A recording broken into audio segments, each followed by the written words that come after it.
Muy buenas tardes. Estamos aquí en un nuevo capítulo del podcast Porque me importa. Y antes de presentarles a nuestro gran invitado, los quiero invitar a que en el canal de YouTube de Pablo Longueira ustedes pueden ver todos los otros capítulos del podcast, que realmente los invito porque vale mucho la pena. Bueno, yo hoy día aquí junto a Pablo Longueira, nuestro dueño de casa, estamos con Juan Andrés Fontaine. Hola Juan Andrés, ¿cómo estás? Muchas gracias de estar aquí con nosotros. Encantado de estar aquí, muchas gracias por la invitación, Pablo y Martita. Bueno, Juan Andrés, economista de la Universidad, ingeniero comercial, de la Universidad Católica, máster en Chicago. Así es. Trabajaste en el Banco Central, muy joven, ya nos vas a contar, y después fuiste ministro de Economía, Obras Públicas, volviste a Economía, ahí se anduvieron intercalando, y también acabas de lanzar un libro muy entretenido, El Gran Impulso, del que queremos que nos cuentes aquí, y en el cual muy brevemente tú relatas cómo fue todo el proceso transformador que vivió Chile a partir del año 82. Entonces, yo quiero darle la palabra a Pablo para que te introduzca un poquito más, pero quiero dejar planteadas dos preguntas que...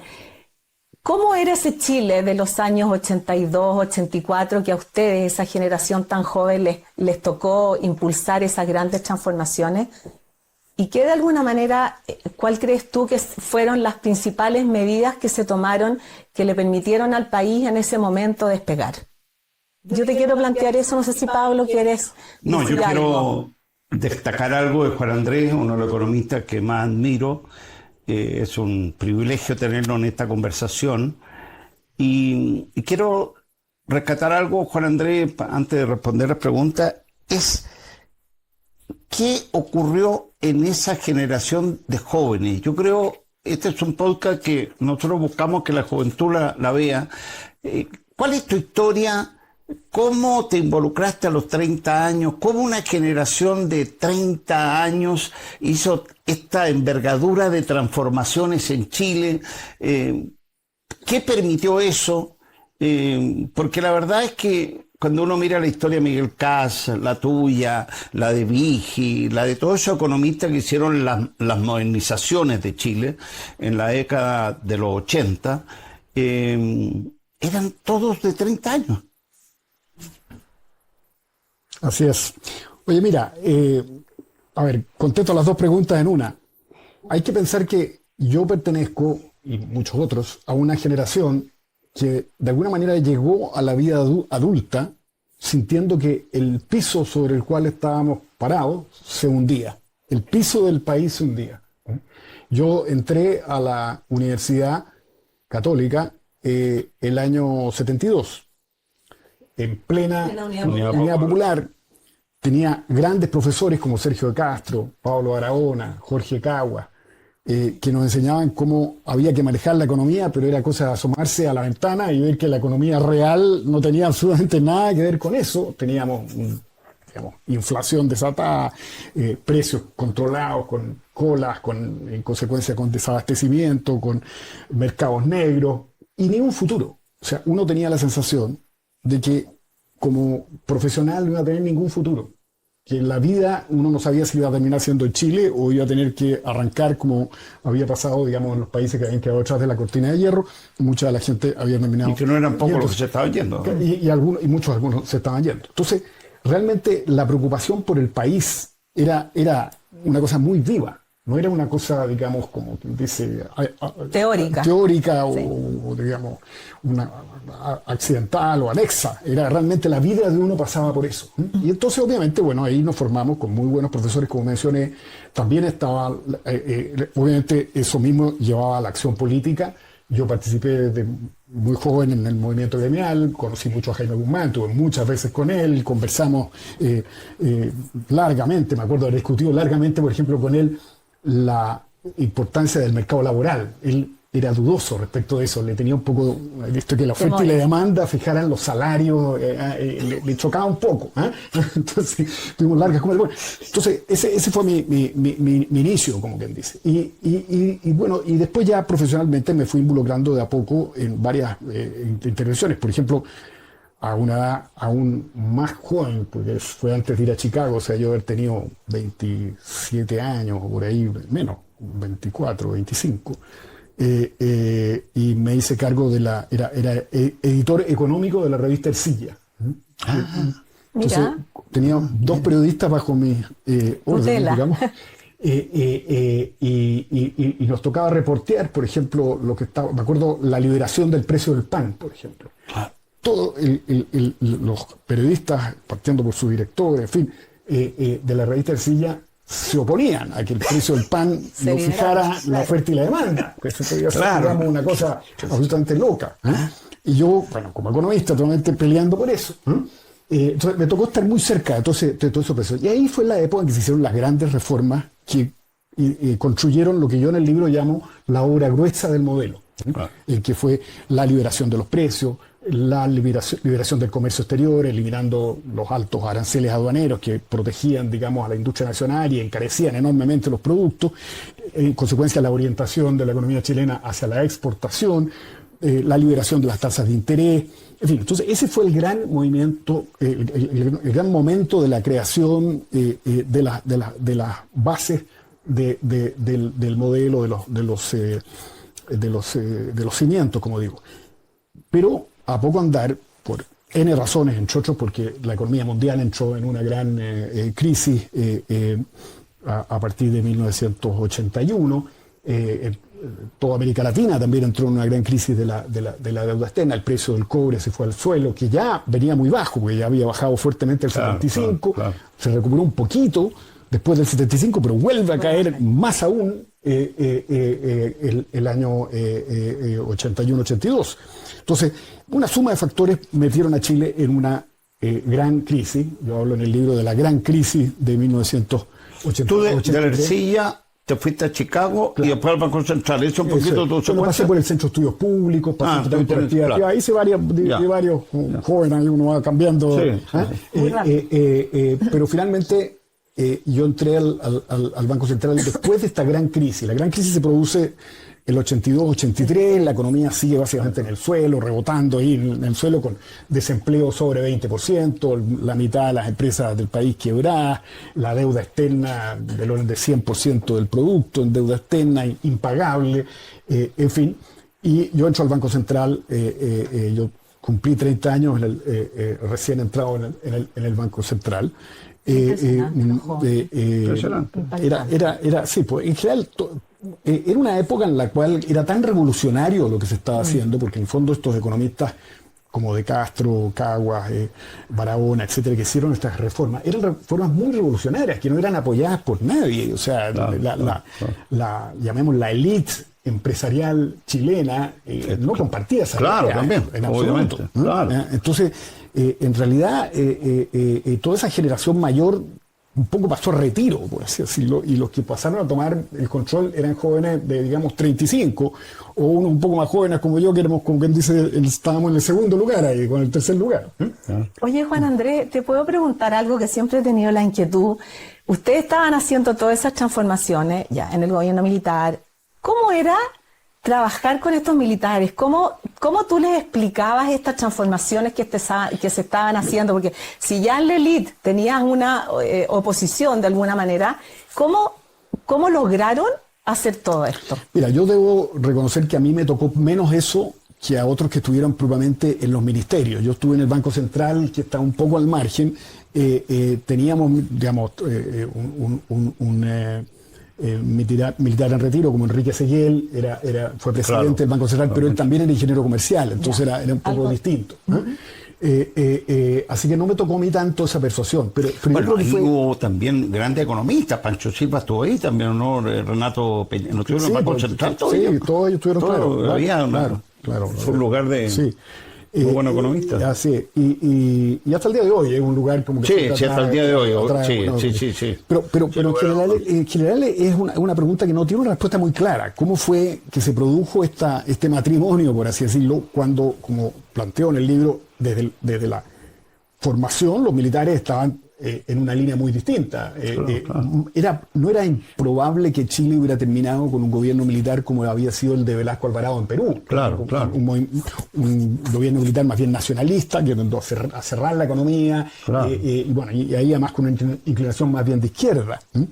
Entonces, yo creo que en el fondo, de alguna manera, fue la gran labor, yo creo, pedagógica de Sergio Castro, que era un excelente profesor, que yo creo que fue de alguna manera convenciendo. Porque podríamos perfectamente haber terminado como el caso que estabas diciendo tú, como lo de Perú. Exactamente.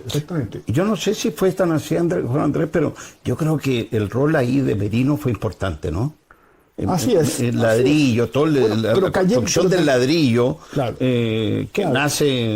Mira, sí, y había, en esa primera etapa, vamos a ir después a la etapa del gran impulso, pero. Claro, ahí hubo también había algunos, digamos, ejemplos anteriores. El gobierno de Brasil, por ejemplo, también bajo un gobierno militar brasilero, había tenido algo de estas reformas, digamos. Yo creo que, me imagino yo que los militares chilenos veían Brasil en ese momento como una experiencia interesante y se hablaba en ese momento del milagro brasilero. Brasil en ese momento era visto como una economía con gran futuro.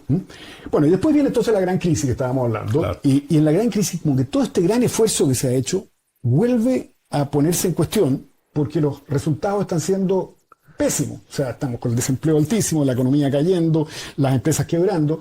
Entonces, todo lo que habían sido los críticos del modelo, porque estaban reunidos, por ejemplo, en torno a Cieplan, porque aunque era una dictadura, la verdad que había mucha discusión en materia económica, claro, ¿no? En la prensa, en los círculos académicos, etcétera. Entonces, había habido sistemáticamente una gran crítica a todo lo que se estaba haciendo por parte de los economistas del gobierno, por gente, por ejemplo, economistas como los que estaban en torno al Cieplan. Cuando se produce esta crisis, la gran crisis, entonces pareciera que ellos como que tienen razón. Se habla entonces de que el modelo, digamos, ha fracasado. Recuerdo un debate, lo menciono ahí en el libro, el cual un economista de estos parte diciendo que en realidad él va a hacer en este momento la autopsia del modelo, porque el modelo ha muerto. Recuerdo las conversaciones ya desde el Fondo Monetario Internacional, desde el Banco Central con el Fondo Monetario Internacional o con el Banco Mundial o el Banco Extranjero, que consideraban que la situación chilena era la peor del continente, peor que la Argentina, por ejemplo, peor que muchas otras, porque como que ya se habían aplicado todas las recetas en Chile y pese a eso estábamos en el fondo del pozo, digamos, ¿no? Entonces, es ahí cuando el gobierno militar recurre a Vigil, que tenía una trayectoria bien impresionante ya en distintos puestos de gobierno, y lo lleva al ministro de Hacienda y él reúne el equipo que hace lo que yo creo que es el rescate de lo que era casi un naufragio, y logra entonces rescatar el modelo de ese naufragio y echar a Chile a navegar con todas las velas desplegadas, digamos, hacia el crecimiento económico por los siguientes 30 años. Por eso el libro se llama El Gran Impulso. Sí, claro. ¿Cuáles son las políticas que provocaron este gran despegue? ¿Tú dirías que en tu carrera esos años fueron los más difíciles, así como lo más difícil que has visto en la historia de nuestro país?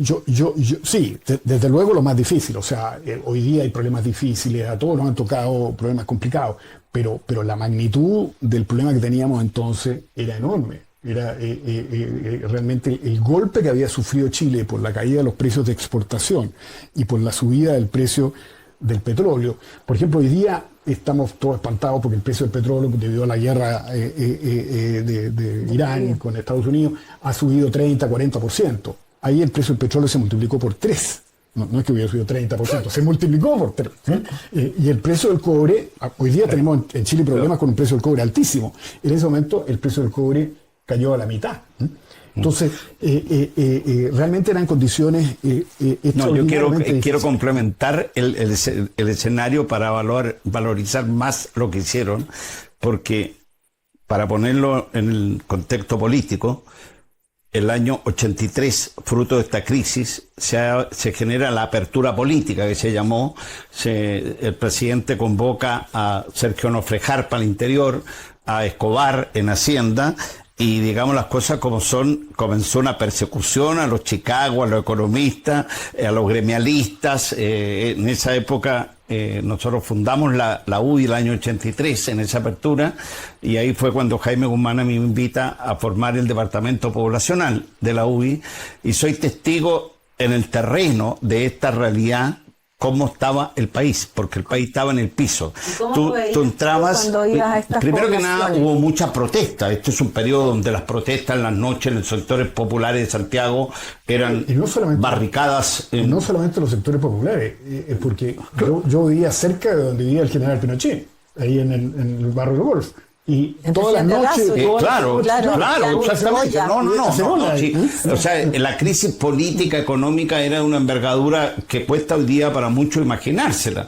Y habían dos programas muy masivos para generar empleo, que era el PEM y el POG, y eran miles de personas en las plazas en estos programas, porque la cesantía llegó a porcentajes impactantes. Entonces, lo que viene en esta etapa que describe Juan Andrés en el libro El Gran Impulso es realmente independiente de la estructura, que obviamente tiene un valor enorme de lo que hizo Sergio de Castro y ese grupo de economistas en la primera hora. El gran impulso a partir de esta crisis, y entrar a la democracia con un país ya creciendo hacia arriba, con esperanza, con ilusión, tiene un valor político, económico indescriptible.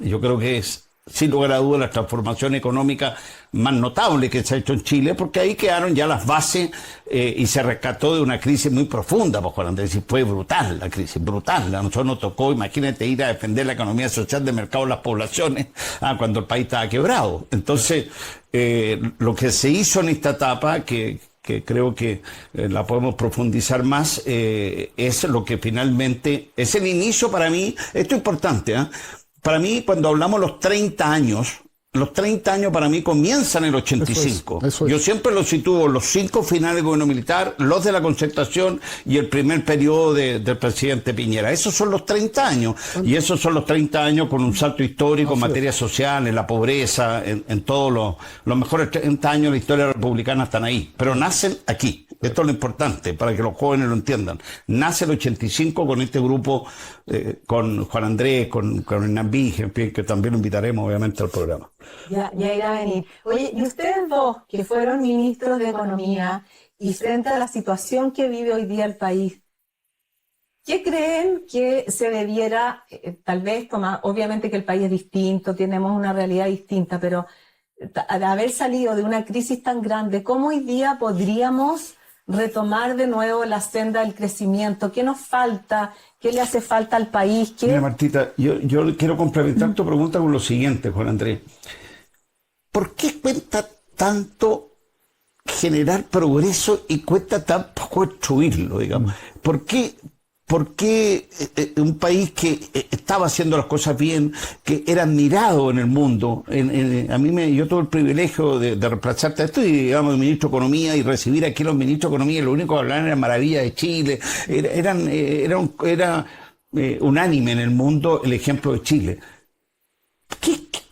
¿Por qué falta el liderazgo político, económico, tener las cosas claras? ¿Por qué este país cuándo dejó, por qué lo dejó, por qué cuesta tanto esto de generar progreso?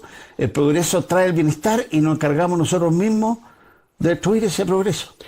Pablo, como tú decías, entre 1985 y 2015, básicamente son esos 30 años en los cuales se produce este gran crecimiento bajo el impulso de las políticas que se aplicaron, creo yo, en la segunda mitad de los 80, que describo en el libro, que se basaron a su vez en esta obra gruesa que se había construido antes, y que, hay que decirlo, los gobiernos de la Concertación tuvieron el buen tino de mantener en sus rasgos esenciales e incluso profundizar en algunos aspectos. Comparto 100%. Entonces, eso fue lo que permitió esta gran evolución durante esos 30 años. Y ahí, Martita, ¿qué fue lo que logró, creo yo, el avance? Fue, por un lado, y que es aplicable, pienso, al Chile de hoy también, por un lado, el convencimiento de que hay que entregarle a las personas, en su calidad de trabajadores, de emprendedores, de profesionales, libertad para llevar adelante sus proyectos. Ese diría yo que era lo esencial del mensaje de Hernán Vigi. Yo cito varios de los textos de sus discursos, incluso las medidas que se tomaron. El abrir espacios a la libertad era esencial. Y lo segundo es que las políticas macro y microeconómicas del gobierno se pusieran en función del crecimiento económico. Es impresionante la vastedad y la profundidad de las reformas que se hicieron en esos 5 años, que es solamente un año más de lo que hubieran medido los gobiernos. Claro. Que todas esas medidas eran medidas macro y microeconómicas para facilitar precisamente esta capacidad de emprender, de mover proyectos, de sacar adelante el país. Y eso obviamente creó empleo, mejoró las remuneraciones, creó más bienestar. Ahora, ¿qué pasó en el camino? Y con eso contesto mi visión de por qué como que perdimos la senda. Yo creo que a medida que fuimos ascendiendo, empezó a venir una ansiedad por llegar luego a la cumbre, por así decirlo, porque ya se veía la posibilidad de que Chile podía llegar a ser país desarrollado. Recordemos que, por ejemplo, nosotros, el primer gobierno de Piñera, hablábamos de que de alguna manera el desarrollo estaba cerca. Y eso de alguna manera fue, creo yo, interpretado como que estábamos ya, digamos... Casi que habíamos llegado. Que habíamos llegado y ya éramos país desarrollado. Podíamos dedicarnos entonces a distribuir, a quitarle a uno, a darle a otro, en fin, y preocuparnos menos de realmente de los esfuerzos de ahorro, inversión, productividad, que son los que realmente generan el crecimiento. Entonces yo creo que fue ese mareo de altura el que fue... La trampa del ingreso medio. Claro, nos hizo caer en la llamada trampa de los ingresos medios, que tiene mucho que ver con eso. Y nos entrampamos. Y efectivamente, desde el 2015 a el 2025 el crecimiento es muy bajo. Y nos hemos ido y todavía estamos de alguna manera en esta preocupación o en esta tendencia a que lo importante es cómo distribuimos esta torta, cómo le quitamos a uno para darles a otro, cómo eso se da en las políticas fiscales y tributarias. También en todo el tema de la permisología. Por ejemplo, todo el tema de la permisología, al final son grupos que quieren quitarle una parte de la renta al emprendedor que está generando un proyecto que va a generar renta. Entonces, ¿cómo voy yo en la parada? Esa es un poco la preocupación. Creo que todo eso es lo que de alguna manera explica por qué perdimos el rumbo. Y yo termino ahí el libro, el último capítulo, que es como un comentario respecto a esto mismo, digamos, como estamos hoy, en relación a lo que estábamos. Termino diciendo, bueno, yo espero que los cielos empiecen, pareciera que los cielos empiecen a despejarse como para un segundo despegue, digamos. No sé si sea una predicción válida o no, digamos, pero es por lo menos mi esperanza. Oye, pero ¿no creen ustedes también, y un poco lo que decía Pablo, que en el periodo... Yo creo que ya con el segundo gobierno de la presidenta Bachelet, como que el factor ideológico también jugó un rol como importante y que se dejaron de ver como buenas, que los gobiernos de la concertación hubieran mantenido todas las políticas, hubieran mantenido un poco el modelo, y nos fuimos como donde la ideología empezó a jugar un rol, y ahí también la permisología, yo creo que es un reflejo de eso, no sé. Yo creo que hay mucho lo que dice Juan Andrés, en el sentido de que en el fondo el Estado pasó a tener un rol relevante, importante, a suplir el papel del aporte que hacen los privados en el desarrollo y en el crecimiento de un país. O sea, al final, ¿quién hace crecer a los países? Los privados, el talento creador, el emprendedor, todos los talentos. Si tú finalmente tienes un Estado que está al servicio de esos talentos, el talento empresarial chileno, las compañías que hay en todo el mundo, realmente aquí en Chile sobra el talento, no es que sobre, el talento está distribuido en todas partes. Cuando tú le das oportunidad, creo que en ese periodo eso fue, los privados fueron los que sacaron el país adelante, con funcionarios públicos jóvenes que lo que hicieron es poner el Estado al servicio de ese desarrollo, que finalmente se tradujo en un cambio brutal para muchas personas, acceso a las universidades de jóvenes que sus padres vieron las universidades de la vereda al frente, en fin, todo ese cambio lo generó el mundo privado. Entonces, aquí apostamos a partir de esta fecha en que el Estado empezó ahora a repartir a reformas tributarias, más gasto público y quitarle, si tú al final, cuando le quitas al mundo privado los recursos para invertir y generar empleo y emprendimiento, bueno, finalmente ocurre esto. Y yo creo que efectivamente eso se viste con un ropaje ideológico, pero yo creo que más Claro, importante también, que la ideología es este intento de quitarle a uno para darle a otro, y detrás de eso hay votos, naturalmente. Se trata de conseguir votación, digamos, con eso. Claro, claro. Entonces yo creo que es eso.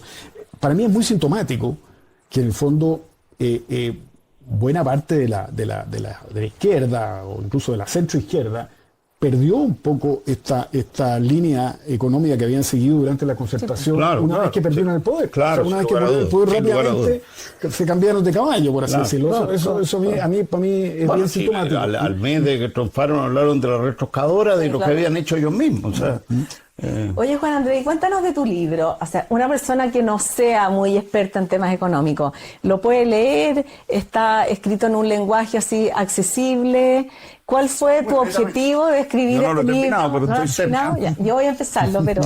No, mira, yo espero que sí. O sea, no está pensado para ser un libro técnico, está pensado para ser un libro que lo lea una persona que en los diarios, por ejemplo, puede leer noticias de política, de economía o de cultura. Ese es el tema. Yo creo que tiene tiene bastante información. Obviamente hay trozos que son un poco más intensos que otros en la argumentación económica, pero la historia se va contando, creo yo, no en forma está hecho para economistas, no está hecho para la gente común y corriente, por eso que lo recomiendo. Claro. Es lectura obligatoria. Mira, no debes haber traído un ejemplar para aquí promocionarlo. Sí, por cierto.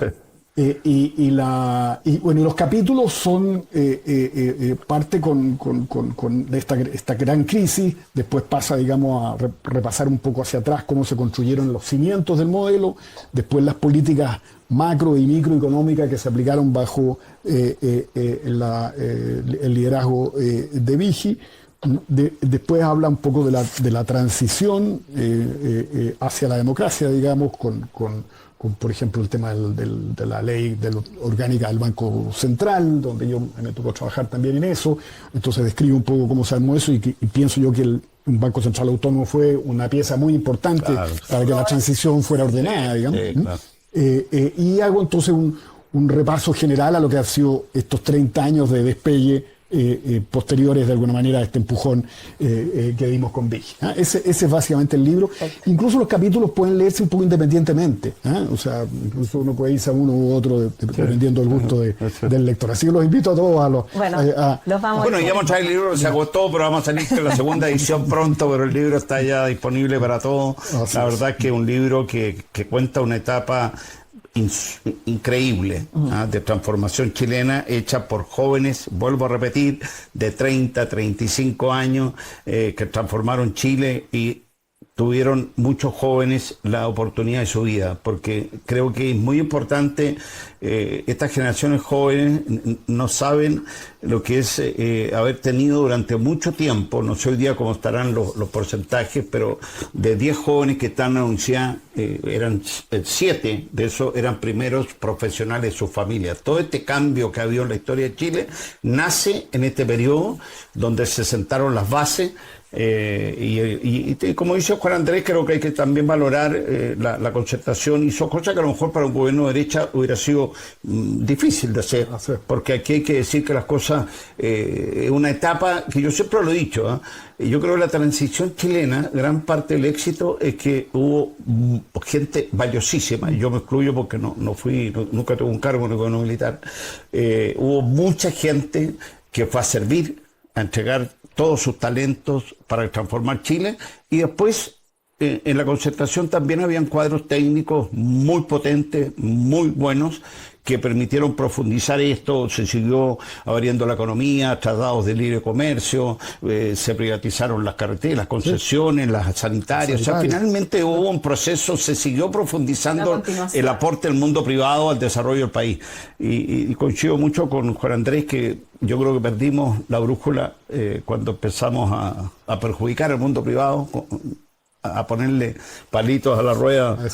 Bueno, ojalá que este libro también sirva de motivación a que muchos jóvenes sientan ese llamado y se animen se atrevan, sí, a y vean lo maravilloso que se puede hacer desde el mundo público.